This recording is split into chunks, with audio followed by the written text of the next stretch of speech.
예, 앞 시간이 조금 길어졌는데요. 마지막으로 이 세 개의 주요 정보기관들을 살펴보고 마치도록 하겠습니다. 교재는 44쪽에서 56쪽에 해당하는 내용입니다. 세계 각국은 이 자기 나라의 국가안보와 국익을 수호하기 위해서 각기 이 정보기관들을 운영하고 있는데요. 이 주요국의 정보기관 실태를 대체로 살펴보면요. 우선은 미국입니다. 영상부터 잠깐 보겠습니다.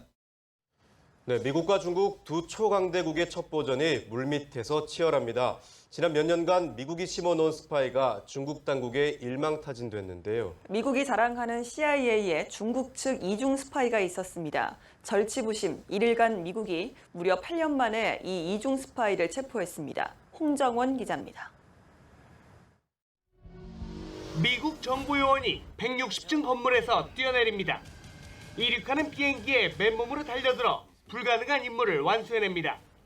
헐리우드 대표 첩보 액션 영화 미션 임파서블의 한 장면입니다. 세계 최고 수준의 미국 정보기관에 대한 자신감이 한껏 보여줍니다.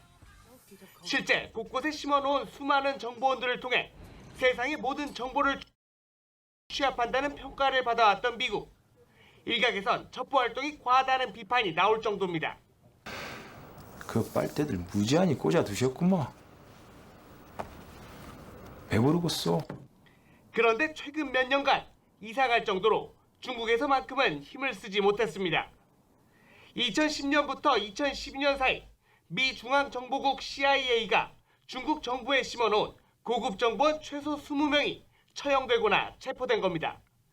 내부에서 정보가 새고 있다는 주장이 힘을 얻었습니다. 가장 믿음이 가는 사람이 가장 의심을 받아야 할 사람이다. 8년간의 추적 끝에 결국 이중 스파이 혐의로 전직 CIA 요원 제리 천싱 리를 체포하는 데 성공했습니다. 리는 미국이 중국의 정보원 네트워크를 구축하는 데 핵심적인 역할을 담당했던 인물인데 승진을 못하자 불만을 품고 2007년 그만뒀습니다. 이중 스파이가 체포되면서 중국 내 미국 정보원이 당국에 잡히는 일이 멈췄지만 이젠 중국 정보당국의 해킹 공격이 거센 상황. 미중 양국 간 첩보전은 지금 이 순간에도 물밑에서 치열하게 펼쳐지고 있습니다. 연합뉴스TV 홍정원입니다. 예, 영상에서 보셨다시피 미국은 이제 세계 패권 국가로 전 세계를 대상으로 광범위한 방대한 이 정보 활동을 하고 있는데요. 현재는 이 국가정보장 DNI라고 하는데요. 이 국가정보장을 정점으로 해서 16개 기관이 하나의 정보 공동체를 형성하고 있습니다. 이 중에 이제 가장 핵심은 CIA죠. 이 CIA는 해외 정보 수집, 분석, 공작을 하는 그런 기관입니다. 그 다음에 이제 FBI는 연방수사국이라고 해서 주로 이제 방첩 활동, 그 다음에 기타 테러라든지 마약 같은 이런 이제 수사를 전문적으로 하고 있고요. DIA는 국방부 정보국이라고 해서 이 군사와 관련된 그런 정보 업무를 수행하고 있고요. NSA는 이 국가안전보장국이라고 하는데 이 각종 통신 정보를 광범위하게 수집하고 있고요. 그다음에 이제 통신 보안 업무들 같이 병행하고 있는 걸로 이렇게 알려지고 있습니다. NR로는 국가정찰국이라고 하는데 이건 이제 미국에서 운영하는 인공위성을 통해서 각종 영상 정보를 수집하고 있습니다. 미국은 이 인공위성을 통해서 전 세계를 손바닥 보듯이 이렇게 보고 있다고 하죠. 그 다음에 이제 NGA는 이 국가지리정보국으로서 인공위성이나 항공기 등을 통해 수집된 이 영상 정보를 기초로 해서 이 지리공간 정보를 생산하는 그런 역할을 하고 있는 걸로 알려지고 있습니다. 일본과 같은 경우는 국가정보기관이 내각정보조사실이라고 이렇게 불려지고 있는데요. 이 내각정보조사실이 중심이 되지만은 각 성이나 청, 부처별로 이렇게 이제 정보기관을 둬서 방위성의 정보본부가 이 군사정보, 그 다음에 경찰청, 경비국, 외사국, 그 다음에 법무성의 공안조사청이 국내정보, 외무부의 국제정보국에서 국제정보를 각각 분담하고 있는데 특징적인 것은 일본은 매스컴이나 기업 및 내각이 지원하는 외곽단체들이 이 정보 활동을 하는 이런 주체가 되고 있다는 점이 또 특징적인 걸로 이렇게 알려지고 있습니다. 다음에 이제 중국은 이 미국과 러시아에 이어서 세계 3위의 방대한 이 정보 인프라를 당정군에 걸쳐서 구축하고 있는데요. 공산당 산하 정보기구로 당중앙정법위원회와 당중앙통일전선 공작부, 그 다음에 당중앙대외 연락부가 있고요. 국무원 산하에 이 국가정보기관이라고 할 수 있는 국가안전부와 그 다음에 이제 또 공안 업무를 수행하는 공안부가 있고요. 군 산하 정보기관으로 군 총참모부, 총정치부 연락부, 총정치부 정치보위부 등에서 이 정보 활동을 수행하고 있는 것으로 이렇게 알려지고 있습니다. 러시아는 과거 냉전 체제 당시에는 그 유명한 KGB라는 이론적인 정보기구로 운영되어 오다가 소비에트 연방이 해체된 이후에 국내 정보 업무를 담당하는 FSB와 해외 정보 업무를 담당하는 SVR이라는 이런 이원 체제로 운영되고 있고요. 이 밖에 이제 군 정보기관이라고 할 수 있는 GRU, 그 다음에 연방정보통신청인 FAPSI를 운영하고 있습니다. 자, 그럼 이 각국의 이 핵심적인 국가정보기관들에 대해서 한번 살펴보기로 하죠. 앞에서 말씀드린 것처럼 이 세계적으로 유명한 이 미국 CIA 이 중앙정보국입니다. 이 사진이 바로 중앙정보국 본부 사진인데요. 최근에 이 CIA에서 사상 처음으로 신입사원을 공개 모집한다는 뉴스가 있어서 제가 한번 따와봤는데 한번 같이 보시죠.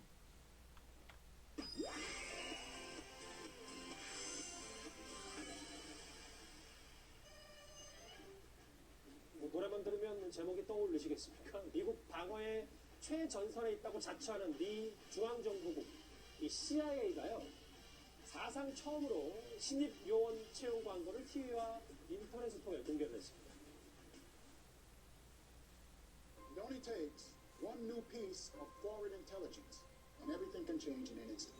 Hey, I think I found something. Most people will never see your work. Your greatest strength will be the people around you. Your achievements, while unknown to the public, are critical to our national security. Ladies and gentlemen, welcome to the CIA. You can play a role protecting our nation. 예, 이 CIA는 뭐 사실상 미국의 최고의 엘리트들이 모여들어서 미국의 국가안보와 국익을 수호하기 위해서 일을 하고 있다고 하죠. 이 CIA는 대통령도 한 분 배출했죠. 오른쪽에 있는 이 부시 전 대통령이 바로 중앙정보국장 CIA 수장 출신입니다. 이 CIA는 뭐 명실상부하게 대표적인 미국의 정보기관이자 세계 최대 정보기관이고요. 2차 대전 이후에 대통령 직속기관으로 설립되어서 각종 이제 정보 활동을 수행하고 있습니다. 조직은 대체로 이제 정보부와 작전부, 과학기술부, 집행부 등 4개 부서가 있는 것으로 이렇게 알려지고 있습니다. 구체적인 활동은 여전히 이 베일에 쌓여 있다 이렇게 봐도 좋겠습니다. 자, 다음에는 중국의 국가안전부 MSS입니다. 이 MSS는 중국의 정보 및 보안기관으로서 기본적으로 이 국가안보를 위한 해외 정보 활동과 동시에 국내의 일반적인 보안 업무에도 관여하고 있는 것으로 이렇게 알려지고 있습니다.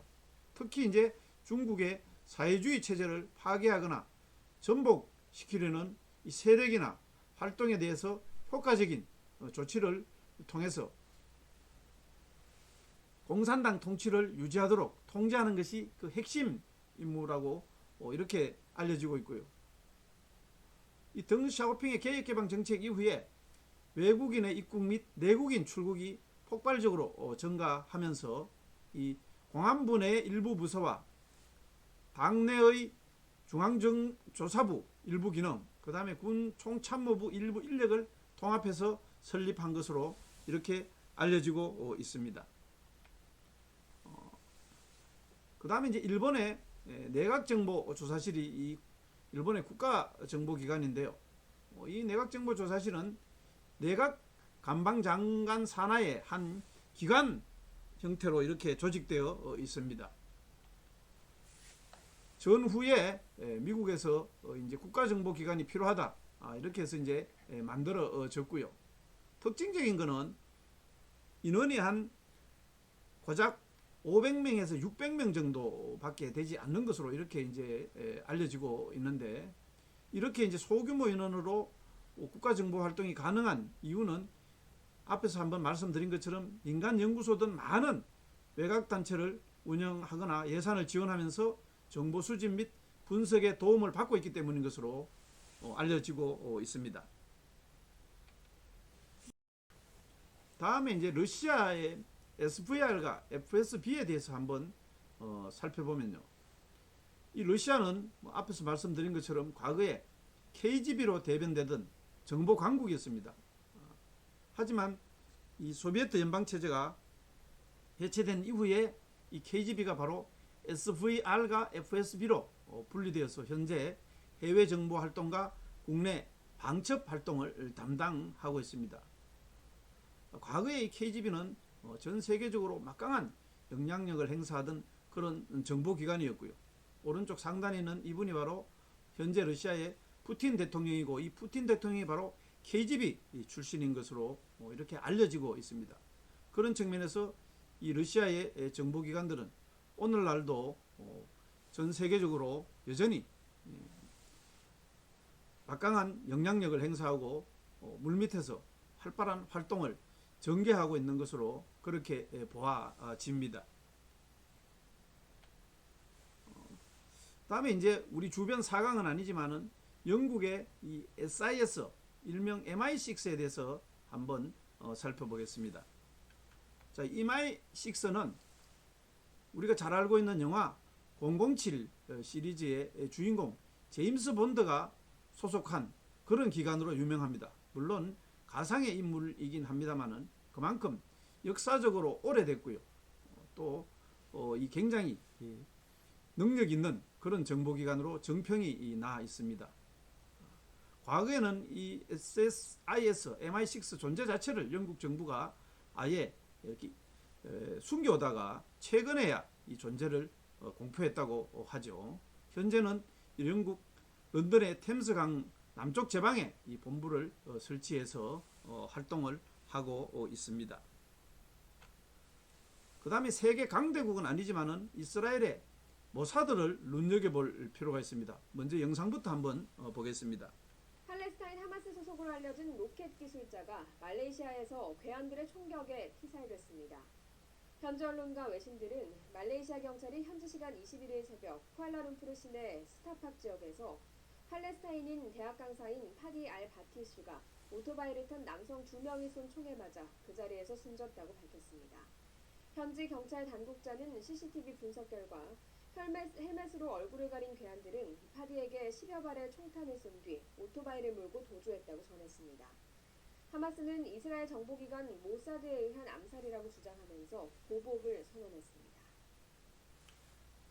자, 영상에서도 봤다시피 이 이스라엘 모사드는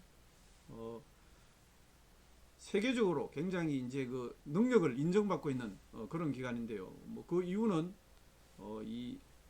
바로 이스라엘이 중동이라는 거대한 적과 싸워서 살아남아야 하기 때문이죠. 사실 이제 이 이스라엘은 2차 세계대전 중에 나치의 집단 학살과 박해를 받았죠.